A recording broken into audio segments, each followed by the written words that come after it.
wears its pulp influences on its sleeve and is not ashamed to be like, we're men's adventure fiction, we're pulp. Like this is what we're doing.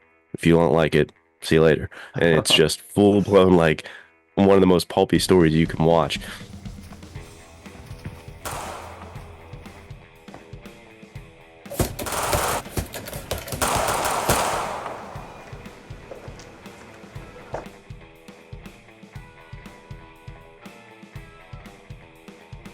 All right, guys, welcome in, welcome back. If I sound rusty, it's because it's very early in the morning. We're switching it up today, but we are here and excited and fired up to be talking to you on the Men's Adventure Fiction podcast. Uh, so grateful for this community. I love how it's growing. I love seeing all the stories pour in. I have so much to read with the Discord and everyone who's writing books right now and publishing. This is an exciting time for the genre that I'm so happy to be a part of it. It's like there's this renaissance brewing and I feel it and we're a part of it and it's so exciting. And to be here with you, Nathaniel, always a privilege. So do you want to talk a little bit about what we're going to do today? But first, we have two things we want to shout out. One is Grayson Sullivan made it to his deadline for what he wanted to get for his book, his Kickstarter. He fully funded it. He did it, and that's so exciting. Like we're talking about with this community and what's happening. This is so cool. He went out there with this goal of making a certain amount of money to get his book funded, and he did it. Like that makes me so happy. I'm so excited for him to see what happens from that, and I think it's just such a cool example of what this community is. So I wanted to shout that out, and there's something Nathaniel wanted to shout out, and then we're going to talk about something Halloweeny. Yeah. Congratulations to Grayson, man. I think like maybe a week and a half ago. So it was a 4-week campaign for like just a month-long campaign.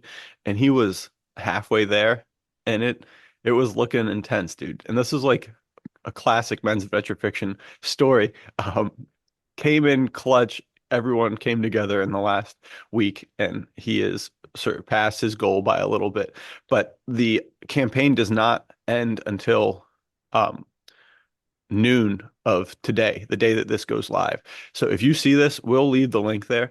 Go ahead and blow that thing up even more. All right. Send some more money his way. He's doing some awesome stuff, talking about spooky horror elements.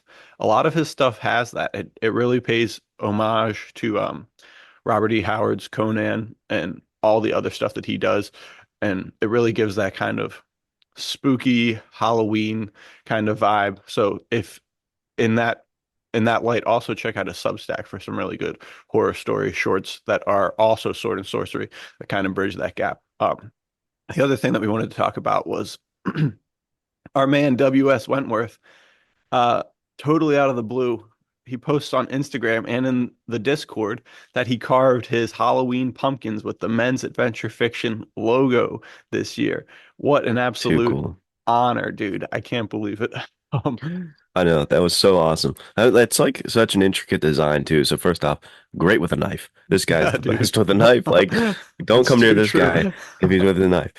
Get him on your team as like the knife thrower, the knife carving guy, because that was a really good pumpkin, and it was such an honor. Like you said, would not expect to see that this Dude, Halloween season. That is too cool. he also did the cool thing where I am a very amateur pumpkin carver and I have to go Me too. all the way through to get what I need to do. But he did the thing where like you scrape away the hard part so that it's left with the like a film where the light can shine through and make it even cooler, I think.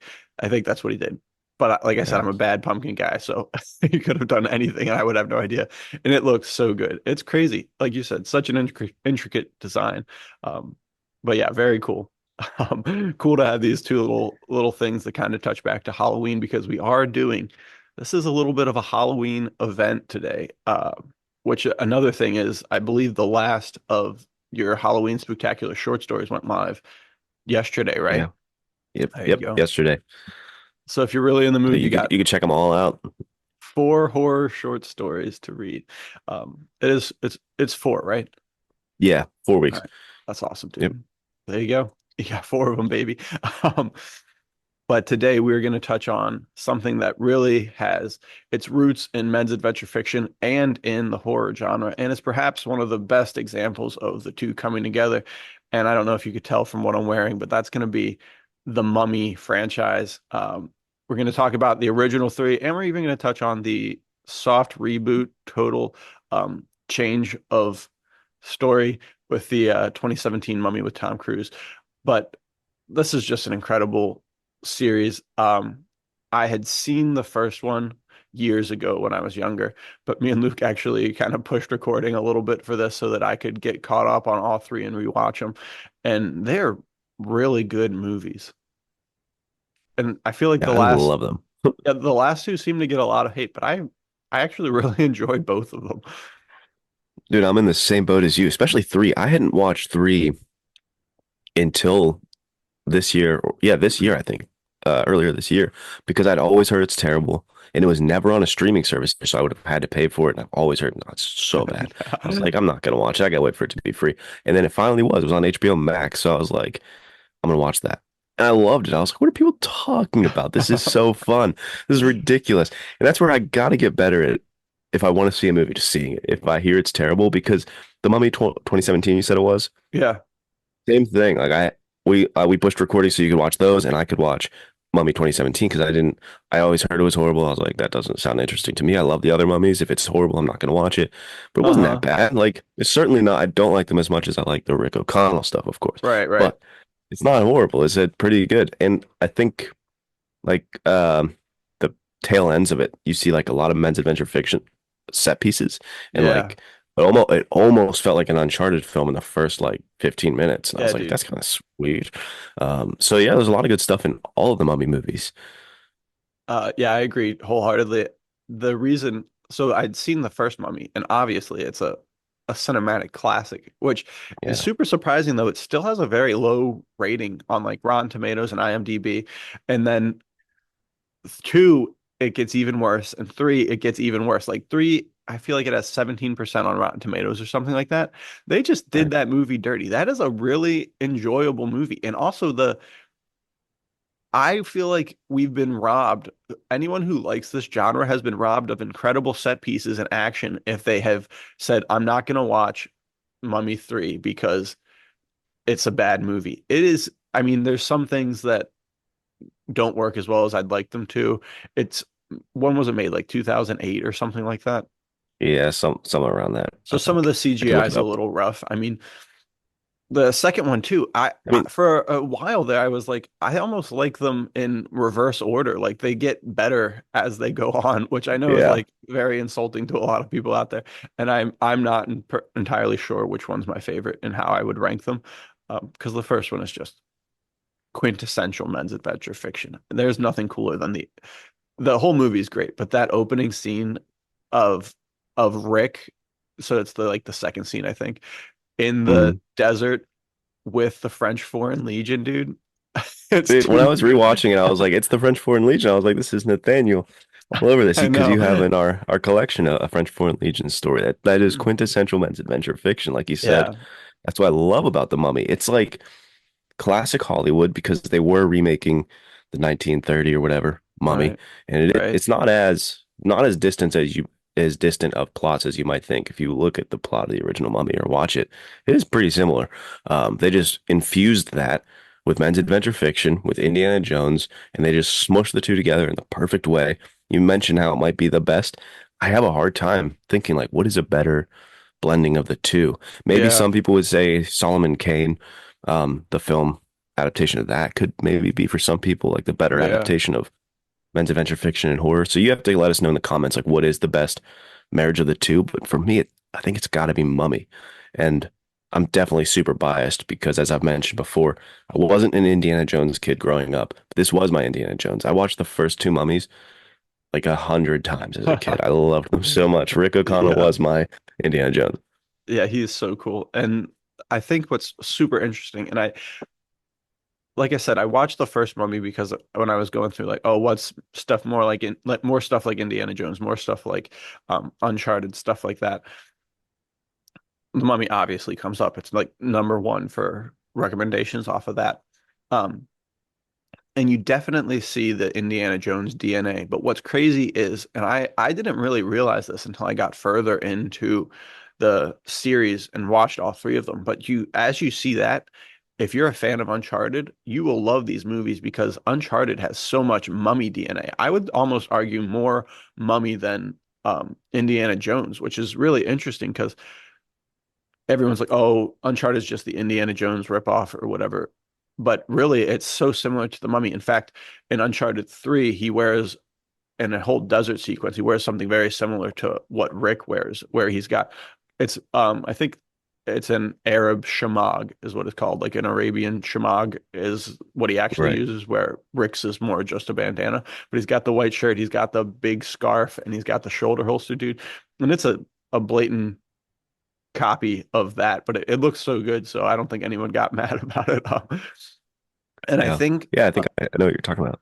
yeah, and Uncharted also really like can lean into the same horror elements where I feel like Indiana Jones, every time in the end, they do have some sort of mystical or magical or kind of like horrific thing that plays in, but it's not as heavily played in as it is in Uncharted or The Mummy. Because in The Mummy, about halfway through, the whole entire rest of the movie is, oh, okay, now they're fighting man versus someone equal, like another man. So there's that personal interaction with someone who's just as dangerous, but not more dangerous. And then they have obviously the mummy and his armies of the dead or whatever it will be.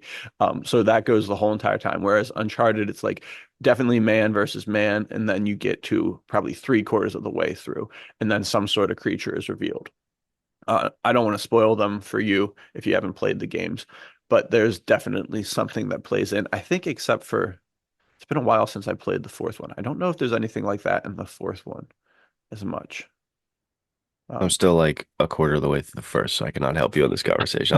Horrible with no, video you're games. I've been good. trying since August to get through Uncharted, but I'm just really bad at sitting and playing video games. I apologize. It is great. It was great when I was playing it. I need to get back to it. Well, Um, I totally agree. uh, Video games are such a time commitment. So if anyone's listening to this or watching this and wants to intake the Uncharted games, you can go on YouTube and they have game movies. They're usually like 3 to 7 hours long, and it's just someone playing through the game. Sometimes they'll just skip straight to the cutscenes, so you'll be able to get the whole overarching story without having to invest that time playing it and watch it more like a TV show. And they're very cinematic games, so it does hold up as kind of like a cinematic experience. So definitely do that if you haven't played them before and you want to get the story. right. Yeah, good call. I need to do that for probably two through whatever, four or five, because the first one took so long. I don't want to be in 2028 being like, I finally finished. We can talk about Uncharted now. Yeah.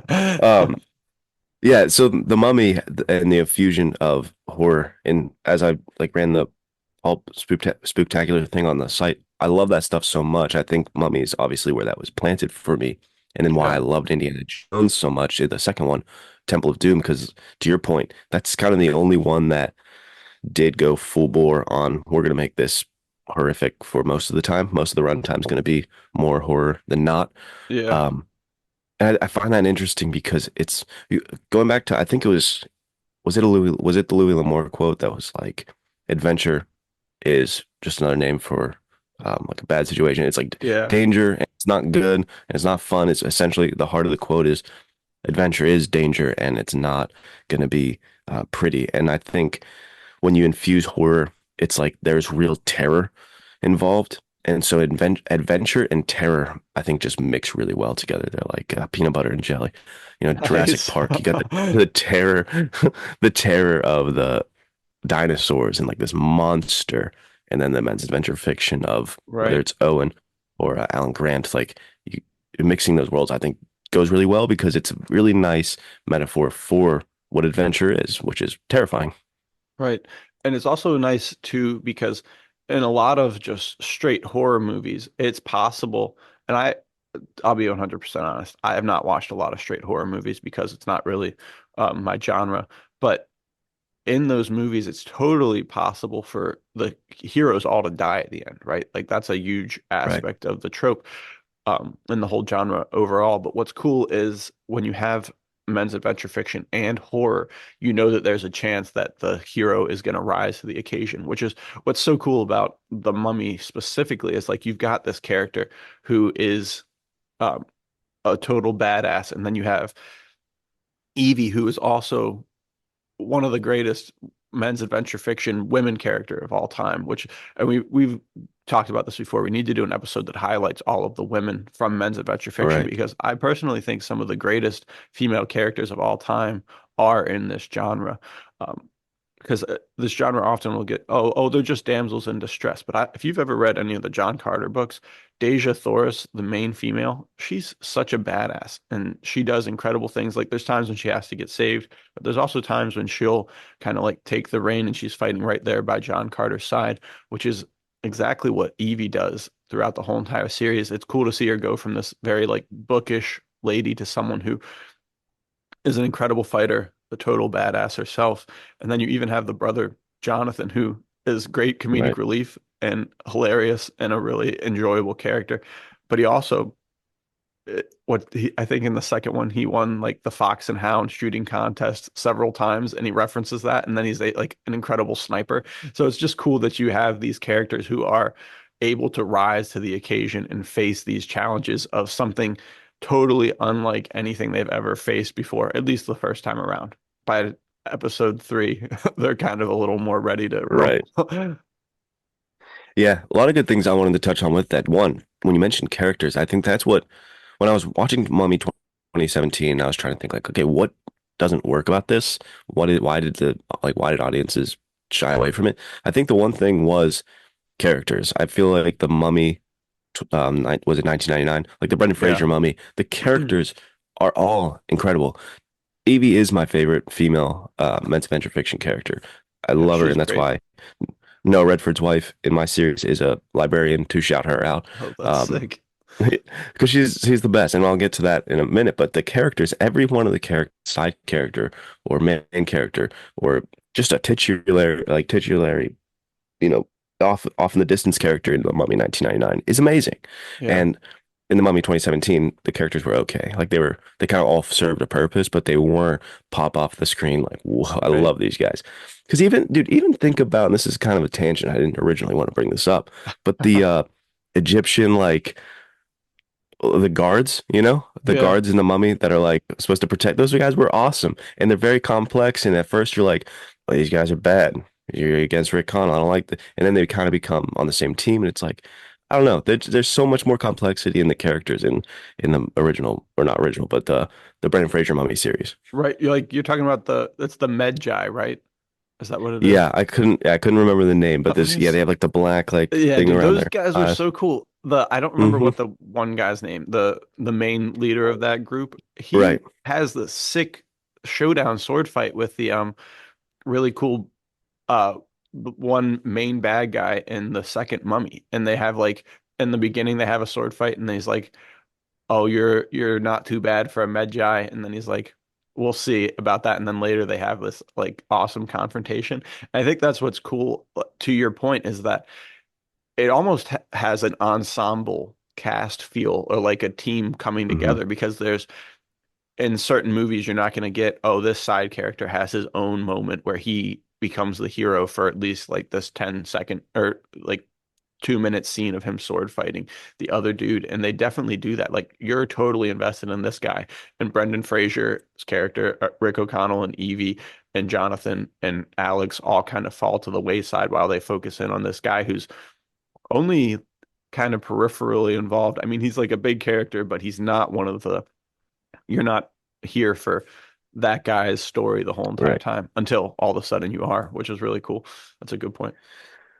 Yeah, the characters they've done really well in that. And Evie is kind of what I wanted to run back to is if you look, especially at the first film, I'm not as sure about the second film, but in the first film, certainly she kind of is like the key to everything. Like she knows and gets them to where they need to go almost every time. And so it's Right. not like that damsel in distress. And it's also not to like the Mary Sue point of like, well, she is just perfect at everything. Isn't certainly not that. It's just like they do it so well of her being integral to the team, but having a certain role and one that she can't fill every role, right? She needs Rick O'Connell to pull the six shooter and fight and do some things like that, but she has the mind power to get certain information uncovered or get you to certain locations or things like that. So I think they do her character such justice, where she's this balance, where she's not overpowered, but she's not a damsel in distress. So just wanted to say that's why she's my favorite. You look at that first movie, take her out, they're screwed. They don't know what they're not going to get out of that. Rick literally would die from hanging, right? I Yeah, mean, that's instantly.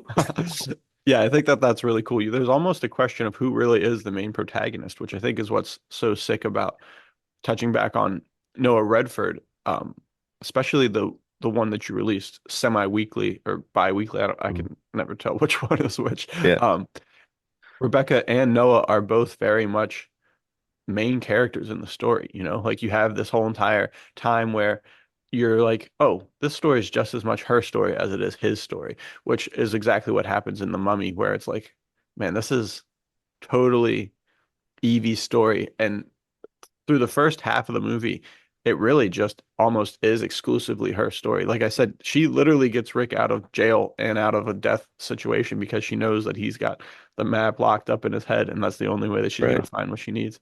And then definitely not perfect because the first thing we do when we meet her is she knocks down the whole entire library because she's just right. kind of a klutz too, which is cool to have her come from that.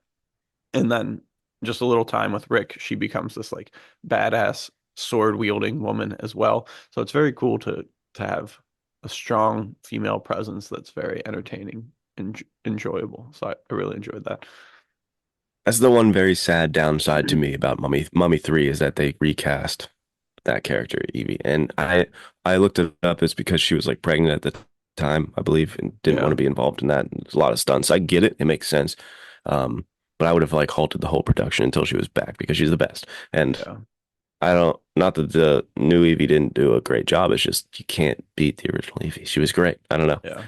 So that was the one downside to Mummy 3. But let's talk about Mummy 3 a little bit because I uh I think that's like what I love about the Mummy is that it, and we talked about this on the phone a little bit, is that it wears its pulp influences on its sleeve and is not ashamed to be like, we're men's adventure fiction, we're pulp. Like this is what we're doing. If you don't like it, see you later. And it's just full blown like one of the most pulpy stories you can watch.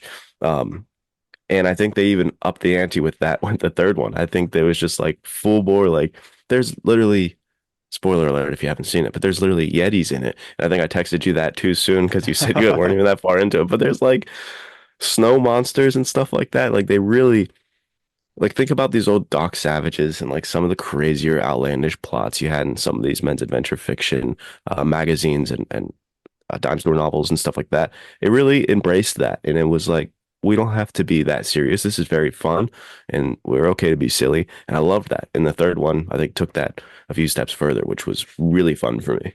Yeah, I agree. I do think that I don't know that the Yetis, it definitely didn't ruin it for me, but there's some things that I wish had been different with that. Which also, spoiler alert, in Uncharted 2, they go after Shangri-La as well. And there are also Yetis there, but they have to fight the Yetis. So when you first texted me that there were Yetis, that kind of is what my mind flashed to, which is crazy because that's another time where Uncharted is very like closely Yeah. followed the plot points of the Mummy. Which like I said, I didn't know. If I knew this years ago, I would have watched these Mummy movies way sooner because there are Right. very many similarities. Um, but yeah, the Yetis were crazy. It was a cool plot point for sure. Just the whole movie though, the set pieces were insane, dude. The Yeah. I couldn't believe my eyes when they do the whole chase scene through. I don't know what the city is. It's it's in China though. Was it Yeah, I was gonna Shanghai say it looked like yeah, or it Hong looked Kong? one of those two, but yeah, it looked like, what we would picture as like a 1950s like Chinatown, but it was just Yeah, like through Hong Kong streets. it was Incredible set piece, like so amazing chase. good. Which is something that we talked about when we did our Indiana Jones episode was how good they are at doing set pieces like that. They do that chase scene in Raiders of the Lost Ark where he's going from vehicle to vehicle and Yeah. just fighting people the whole time. This was very reminiscent of that.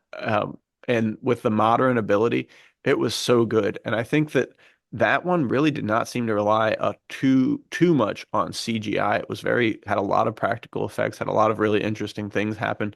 Um, Great stunts, great action, great pacing. I really enjoyed that, which is part of the problem. I remember watching the second one and I was like, man, this movie's really good. Like I may like this better than the first one. And then CGI Dwayne Johnson comes in Mm, and I was yeah, it like, kind of oh. ruins the vibe. I mean, it's still good. It's just one of those things where they're reaching further than the time would allow them because that was made in like 2003 or something like that. Yeah, So very early on. so for the time it was probably pretty crazy to watch in theaters and there like people had never seen anything quite like that. And it did add stuff to the plot and it was enjoyable. And that was kind of like that's one of my biggest problems with modern movies is that they rely too heavily on CGI. Um, and so that was kind of like to have such an incredible set piece in the start of Mummy 3 that was very like hands-on stunts and then kind of to go into more CGI stuff, which is tough because the whole entire point of the Mummy is that the Mummy is CGI. Like he's super Right. creepy and he has all sorts of different powers and stuff like that. Um, but yeah, the third Mummy is so good. And what I like about the third and the second different than the first is when the mummy comes to get them in the first movie, it is pretty much just the mummy, and it's very much more this guy has got uncontrollable power and we have no chance of stopping him because there's really nothing we can do against him. Whereas in the second and third mummy, the mummy takes on human teammates basically. And so it gives you a lot more chance for richer action. There's more like, okay, we got to fight his underlings who we can actually beat and we can actually like land a punch on and then we can get to the mummy Right. and then we can get to the mummy's armies. And I think that the movies both really increase their likability from that for me personally because as soon as that's kind of like it's funny to say this because it's literally called the mummy, but as soon as the mummy gets unleashed Hmm. it's a little harder for me to enjoy just because it's like, okay, now they've got this thing that's so much better than them that it's like hard Right. for like he can't shoot it, he can't punch it. Although in the Hmm. the second one they have a really cool fist fight to kind of end between Rick and the mummy, which I really liked that too. So I think that that was something that was a positive for the Mummy 2 and the Mummy 3. Yeah, growing up, Mummy 2 was my go-to. Like the train sequence or whatever, and some of the other like bigger set piece fights, I would just watch those on repeat because, and even the Dwayne the Rock Johnson monstrosity at the end, I would watch that over and over again because, to your point, like it again kind of is like, all right, let's have a little more fun. Let's up the Yeah. ante. Like the first one kind of sets the stage and it's like, here's the world. Not taking it seriously, of course, but it's like, let's stay within the realm of almost honoring that 1930s mummy. And then it's like after that, all right, now we're gonna have some fun. And to your point, we can have more fist fights. We can dive into men's adventure fiction side of things a little bit more. We could have a little more fun with man versus man and the danger because it is a different dynamic. And you see it really uh, like a stark version of that in The Mummy 2017, where he's like going up to the mummy and she's like, kick his ass or kick her ass. And then she literally just like uppercuts him into outer space, basically. And you're like, now you can't see Tom Cruise do awesome like Yeah. fist fights and do his Mission Impossible thing. He's just gonna get absolutely one punch demolished. So it is a different dynamic. And it's great to have that terror, right? Going back to the point of why Uh-huh. horror and men's adventure fiction. It's good to have that looming, but I love when they do sort of back to the Uncharted or back to a video game philosophy of like, you got to beat the underlings, you got to beat all those the side bosses, and then you get the main boss, and then it's Yeah. like, all right, how are we going to do this? And that's fun, but you have to have the mix, I think, as well, and that's why two and three are more fun for me to rewatch. Yeah, I agree. And I would also say the first, I don't know, quarter or third of the 2017 Mummy Dude, I would pay so much money to see just that as a series because Yeah, Tom Cruise plays, his name's Nick, I think, and he's just a former military dude who goes around trying to loot treasures. It's so yeah, sick. amazing. It, Yeah, like and that's go and ahead. it ties back to the thing I talked about a couple weeks ago with the really cool detective noir neo-noir show and he ends up being an alien. And I feel like Right. that you kind of fall into something similar with and that's what's when you do the mummy right, you get the three masterpieces that are the the first three mummy movies. And then Right. when you kind of do it right, you get the 2017 mummy which, like I said, I really did enjoy because I went in everybody hated this movie, and they hated it because they expected it to be like a soft reboot or keeping in the same vein of the original three mummies. But in reality, it was actually the start of what was supposed to be a dark universe. So, um, I don't want to spoil anything about it because people will probably watch it based on our recommendation. But they set up these other characters that are like uh fantastic horror elements, like fantastical, like there's stories about these guys as well. So you have this whole entire world that's being built, and Tom Cruise was supposed to head up this almost like the Avengers type of thing, but for the dark universe. I think they were going to tie in the Invisible Man and maybe King Kong and Godzilla, and it was supposed to just be this whole thing. So when you watch it with that point of view, the ending is really actually super interesting and super compelling to see what they could have done with that. Very sad that we didn't get any sort of follow-up to that. Yeah, I agree. First off, baby screaming, if you can hear that, in the background. But Oh man. I really, if you know, you know, Russell Crowe's character, I thought that was a really cool touch. If you know who he's playing, you Yeah, already dude. know. Like that So was awesome. sick. I loved that. Yeah, I wanted more of that, and that's where I wish the Dark Universe did come to have more in it. But it was a little bit of cart before the horse, I feel like, because when it started out with like the Universal logo turned like dark and like having that, I was like, you gotta make your Iron Man first. You gotta make, Yeah.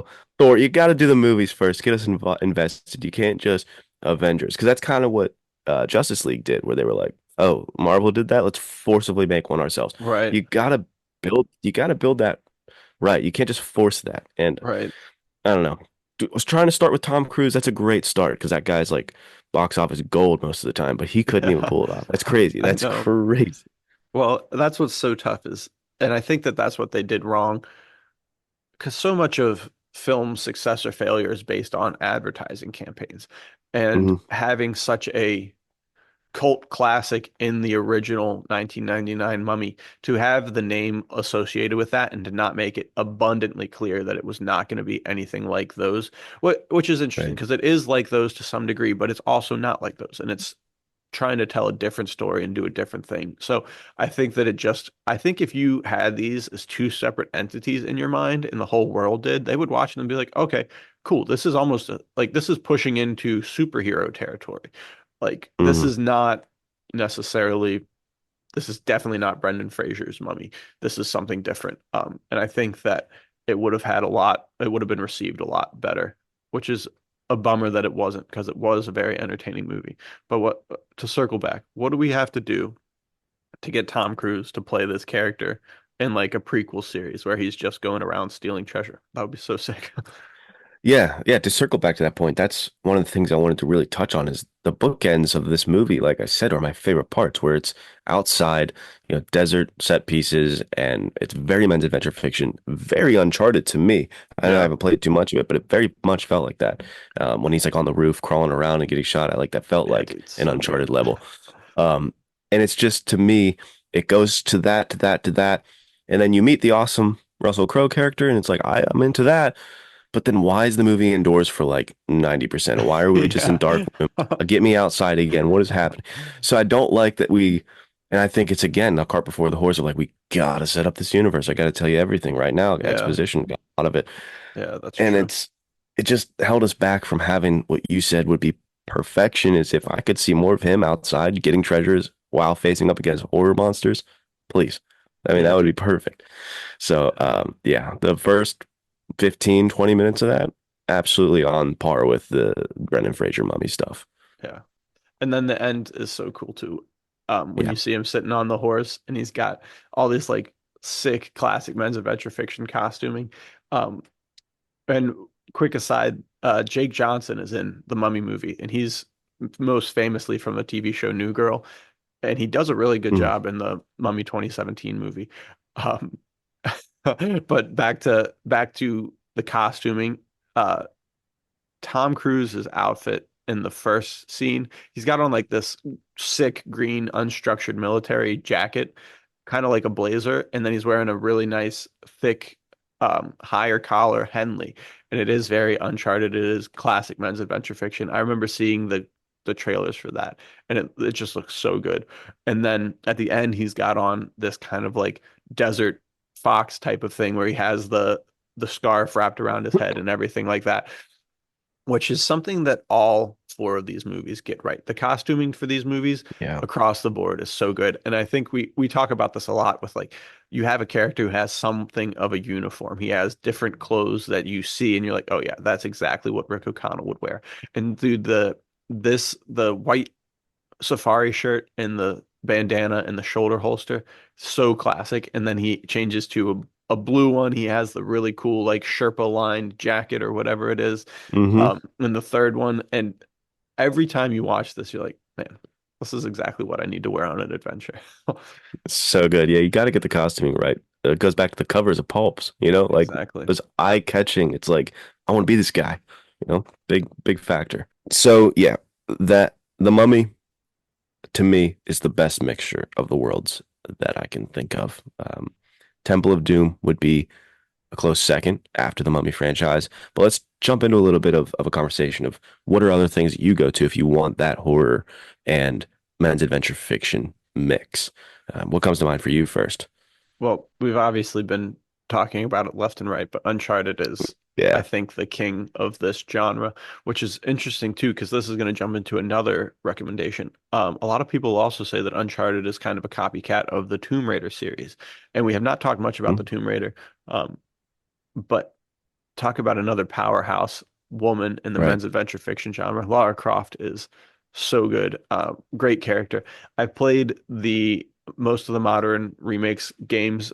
Very fun, incredible amount of horror elements. Pushing into mummy territory for sure. There's also like one of them. There's a whole entire sequence, um, underlying subplot.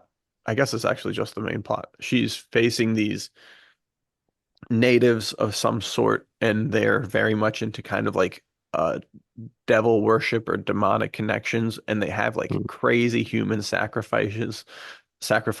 And there's this one scene, dude, where she's crawling through all these like a tunnel made of dead bodies, and there's like fire going on in the Nice. background, and the whole entire screen is red, and you're playing through that on the video game, dude, and it was intense. I remember playing, I was like, this might this might be a little too much for me. I don't know what to Yeah. do here. Wow. But really good. And then there's a ton of fun uh, set pieces and fight sequences. And the modern games have a really huge survival aspect to them. Um, so I think you personally would really like them. And anyone who likes the melding of men's adventure fiction and survival, definitely check them out. In fact, if you don't have a video game system or don't want to do anything like that, the Alicia Vikander movie, I think that's how you say her name. That's a pretty Yeah, I solid love movie. that one. Yeah, it got anytime you take such an incredible character and try and make a movie out of them, people are gonna give it a bunch of crap. But I thought it was really good, and I was hoping they'd make more, but it looks like they're not going to. Um, Right. Yeah, I played one very cubicle version of Tomb Raider that was like yeah, pixelized and a old classic. back in the day. So I don't have much to say on the video games, but I do remember seeing the two Angelina Jolie movies and I liked them. I remember renting them a lot from like Blockbuster and eventually like Netflix ordering them to my house and stuff. Like, I watched them a lot as a kid, but Yeah, I really liked the Alicia Vikander one where I just thought that she did the character such justice. She was jacked, first off. And they show her training in MMA. I always appreciate, and you'll see it in my books, you got to show me the character training. I don't want to see them just destroy everyone and not know that they put some time and effort into being able to destroy someone. So they show her training, and then she gets off to the jungle. Walter Goggins is a character in that who's yeah, dude. fantastic. He's always great. It It is is a great. great movie. I love that one. Yeah, I actually saw that with my wife in the theaters, I believe. We both really enjoyed Nice. it.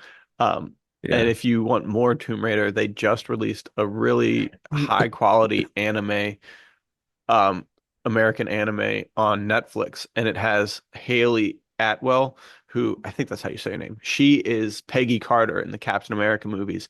She's also the character Grace in Mission Impossible: Dead Reckoning, and she's getting to the point where she might need her own episode because she's just great, and she Yeah. really does a good job of playing these characters. And I think, dude, she voices Laura so well. I was talking to you a little bit about this. It pushes into like heavy. anime realm where it has like the characters doing these crazy flips and punches and wild fight scenes that aren't necessarily, I would say, like super true to the Lara Croft character that you play in the games and stuff.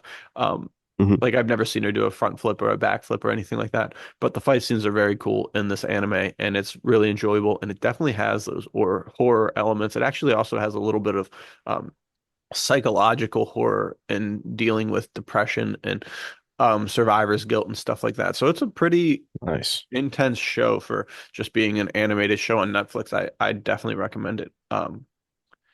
There's something I was gonna say that I thought of because of that, but maybe it'll come back to me. You keep thinking about that. I'm going to bring up the director of The Mummy.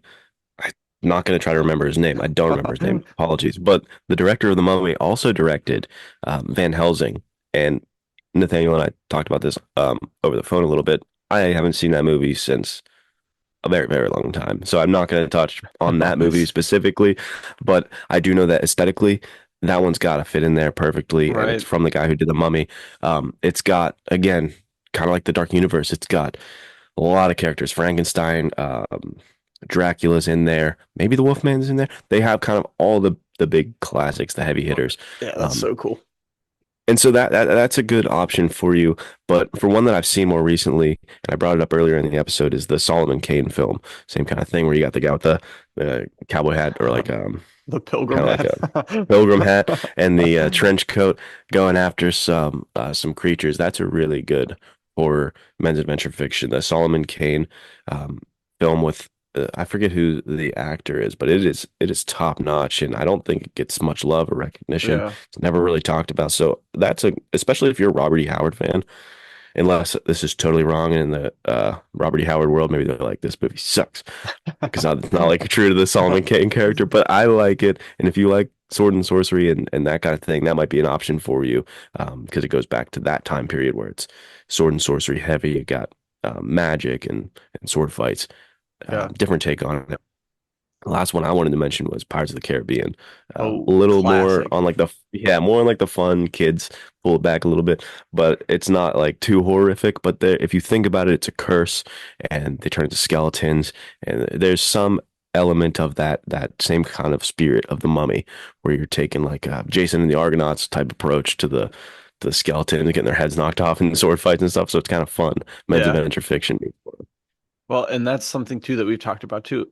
Pirates are so rich for the horror genre, which is something that you can nice dude, something you can look forward to with Cutlass Cain in The Fighting Heart of Man, Volume One, from L.S. Goodish himself, which is going to be sick. Definitely also has a lot of horror elements to it.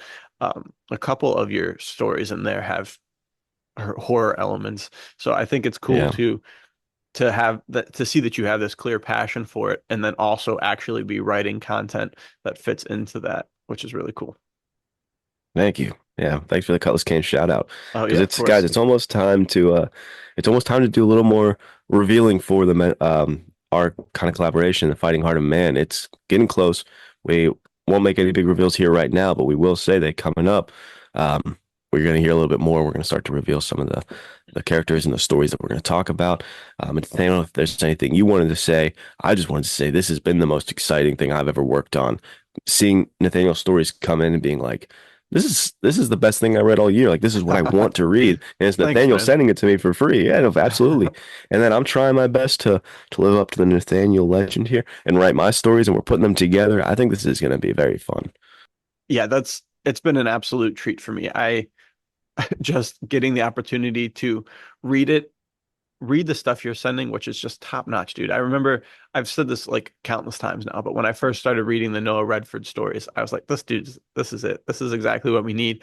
And then to now be collaborating with you, it really calls to mind so much of the old pulp people. Like this is kind of what it was all about. I think that there's probably less ability to connect, and I don't know that I've really heard of too many authors who are like, all right, let's just do something together. Let's write stuff together.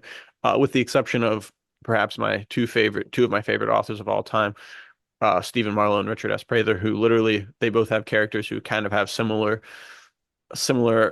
uh touches on the same archetype. And they were like, I like your stuff. And he was like, I like your stuff. And they're like, all right, let's write a crossover book.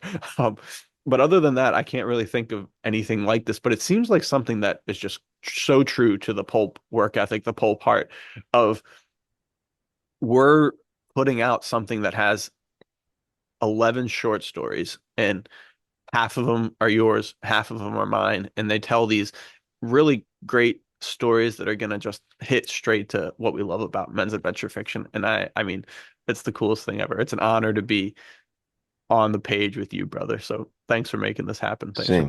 being a part of it. Yeah, dude, thank you. And same to you. It's been just an absolute blast and beyond an honor to be able to write with Nathaniel, especially that last story is a collaboration between us two. I think I cannot wait for people to read that. That is hands down probably the most fun thing I've ever written. I It- love that story. It's so good. It's so fun. And I feel like I can say that without being egotistical. Like I wrote this great story because I would write some of it, send it to you, you would write some back, and like seeing your and how we build off each other was so fun. You know, if you're yeah, here for these conversations, it's almost like this men's adventure fiction podcast conversation, but on the page with our characters in the genre happening in yeah. real time. It was so fun. I think it's the best thing I've ever written because it's so it's not just me, right? And that I think that's what's super interesting because most of the time when I write my stories, it's more of like a single-minded focus, um, a one-man narrative kind of deal where it's not necessarily a ton of dialogue back and forth. There are obviously lots of dialogue scenes, but this one, dude, it's I remember the first I don't know, a couple pages of the story have no action, but it's the most entertaining stuff I've ever read. And it's so cool because it's just like it's the build off of you and me and telling the story. And I'm not trying to brag like you said. I'm not trying to be like fool myself like, oh, this is gonna be the best thing you read in your whole entire life. It's just Right, gonna right. be fun. And it's cool too for me personally because I know you. I've got to know you so well and I know myself well already. So seeing this coming together is just so exciting. So look out for the Fighting Heart of Man coming sooner than you may think. Yeah, it's gonna come upon you like the mummy. You're gonna not even see it coming. Whoa. Oh my goodness. But yeah, this one piece of like writing advice for the writers out there. I think what made this so good that I'm gonna take away as a writing lesson is uh I don't do it intentionally enough. I don't think about this enough. But you and I had two different characters that had two very different philosophies on how they see the world. And that made for such fun conversations and conflict in Yeah, conversations. And like the back and forth was so good. So when you're writing, I think the lesson I'm taking away is I am one person writing, and a lot of times I end up screwing myself over, quite frankly, by having one character like Hunter be by himself for so long. It's like if you can add someone with a different point of view and you can start to have them clash dialogue wise, that's how you can get as entertaining as a fight, but with just conversation and just revealing more yeah, of the plot. And that was what I really enjoyed about our collaboration was when our two characters got into conversation, you know it wasn't going to go smooth. Like uh-huh, they just kept smashing into each other, and it's like they kind of are on the same page, but just they're just off tune enough that it was like, made it yeah, fun every time they got into conversation. So I'm going to take that lesson forward with me. yeah. I agree. I and it also inspired me. It's like when you're writing a story, you need to start like acting in your mind. You need to take on another, like you have your main character who you know so well, but when you start writing these side characters, I don't know, write the characters dialogue in a different accent. Like try and like embody a French person or a British Right. person or a Russian, and then try and think of someone else that you know well. Maybe it's an actor, an actress, or someone you're friends with, and then try and write it from their tone. Because that's what's so good about our short stories is or that collaboration is you can clearly tell when it's a different person thinking and acting because it's two different people writing it. And I think that that's just going to Hmm. be what makes this so good. But yeah, we will. You're going to hear a lot more about the Fighting Heart of Man in the coming weeks. So strap in. Yeah, we can slow our roll. We can slow our roll. Nah, leave it there Uh, for today. We got some short stories that we just happened to spring up upon you guys here for the Halloween special that we yeah, kind of want to get to, right? Is it time for those? I think so. I think that Awesome. we would be remiss to talk about our writing and how much we love to write and then not share something with you guys. So for the Halloween season, which is as of time of this going live tomorrow, happy Halloween, everybody. We're going to Happy give you Halloween. some some horror, some short horror fiction. Now the parameters were try and write this in 200 words, and it's supposed to have horror elements and be an adventure story. I may have failed on every front except for the adventure story part, but we'll jump in and we'll read them. Do you want to go first, or would you like me to? I can go first if you'd like. All right, sure, take it away. Yeah, let's get the grand finale to be Nathaniel. Thanks, I'm not dude. gonna follow. I'm not gonna follow that guy. All right. So thick fog curled around Rex Bannister as he prowled the ancient tomb, lantern held high.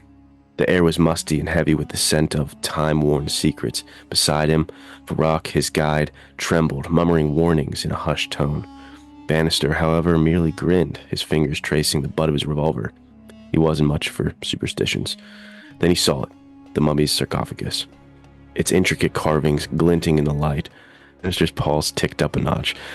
This was it. He brushed off the years of dust and pried it open. But before he could reveal his prize, a dry, rasping moan filled the chamber. The mummy sat up, ancient eyes gleaming with hunger, undulled by the centuries. Bannister leaped back, cursing under his breath as he drew his revolver, letting it breathe fire upon his enemy. But the bullets barely dented the ancient monstrosity's desecrated flesh.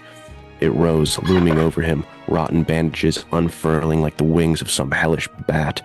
"Varrock, the salt!" Bannister barked. Varrock, shaking, tossed a pouch. Bannister slashed it open, flinging the powder across the mummy's face. It let out an otherworldly screech as its form crumbled to a dust, a spectral wail echoing through the tomb. When the silence fell, Bannister holstered his revolver, grinning at the gold scattered around the sarcophagus. "Gotta love the good old-fashioned curse," he muttered, stuffing his pocket with the treasure. "Makes my job easier." There you Dude, go. too good. I wanted to do a mummy since we were talking about the mummy. Yeah, that's incredible. I love that. It was perfect. It had everything you could want. Um, that's so cool when you're writing something like this, and it's like, all right, obviously the gun's not going to work. How do we kill this Hmm. thing? Right. So good, dude. Well done. Um, And salt might be for witches or something. I might have gotten that wrong, but hey, excuse me. Sorry. no. I'm not a mummy expert, but for the curse, it was gonna be some salt. Yeah, that's awesome. That's really good. All right, All right, man. I can jump Knock it in. out of the park. Yep. Here we go. The ear-piercing screech almost made me drop the ceremonial golden knife. I swung the flashlight past the stone table and it flashed over a shadowy presence. I brought the light back onto the presence, but it was gone. I'd stuffed the knife into my waistband and hauled out the Beretta, swinging it around with the flashlight. I heard scuffling to my right and the beam of the light illuminated the animal. I guess that's what it was. It was 15 feet away and it growled deeply. It looked like a mix between a big dog and a short man, and it was standing on 2 feet, or hind legs. I've seen a lot of crazy things, but this took the cake. I just hoped the cake wasn't going to be me. And launched forward. I pulled the trigger of the Beretta 6 times and saw the bullet impact the hide. Nothing happened. They damn near bounced off. I slipped down to the right, but it still caught me on the shoulder with razor-sharp claws. I hit the ground hard and the light slipped out of my hands, casting heavy shadows. The beast growled and then cackled. I could hardly breathe. I reached out as slowly as possible for the Beretta, a foot from my head. The beast leapt forward. My hand closed around the butt of the gun, and my left brought up the only weapon it could reach, the golden knife. The beast crashed into me, and the knife sunk deep into it. The jaws snapped, and I pushed my head back, hitting it hard on the stone floor. I shoved the creature back with all my might, the knife up to its hilt in the neck.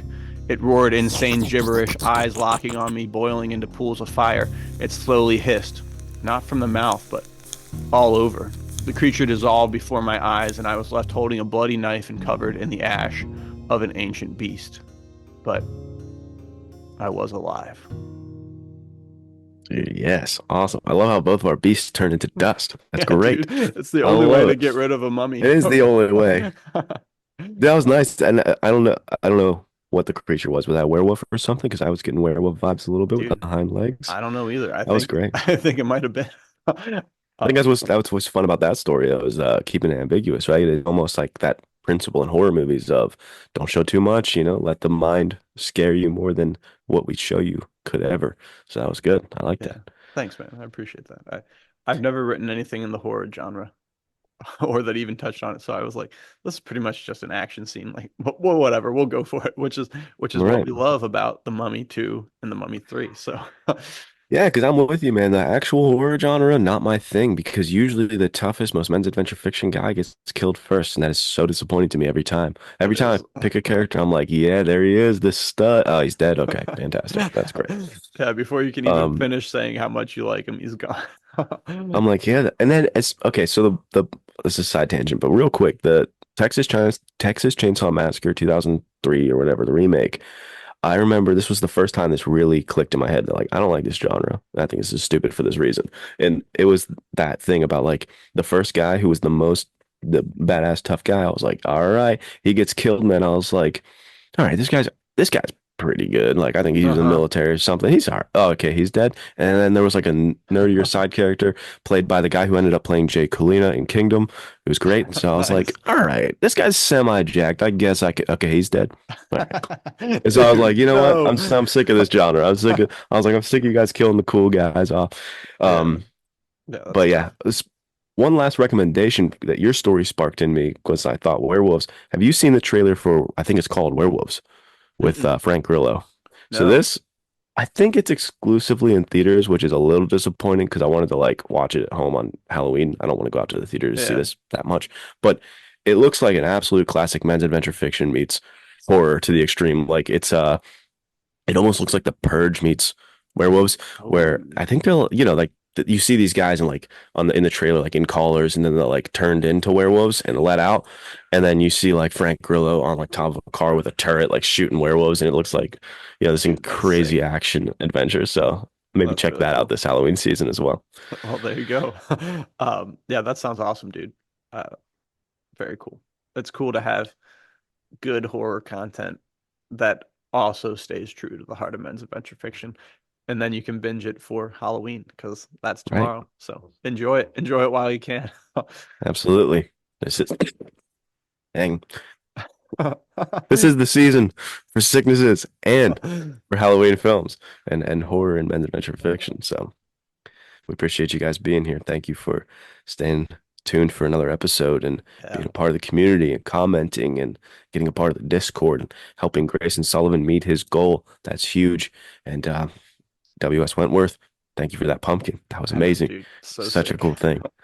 Um, Anything you want to leave him with, Nathaniel? Sure. Yeah, just thanks for joining us for a little bit of a Halloween special. It's cool. This is the first holiday we've come upon since we started this. Um, so it's neat to be talking about this sort of thing. Um, but thank you guys so much for being here. Like Luke was saying, it's just awesome having this opportunity to talk with you guys, talk with Luke every single week. So I I guess that's all I got. Thanks for watching the Men's Adventure Fiction podcast. We'll see you next time. All right, guys, take care.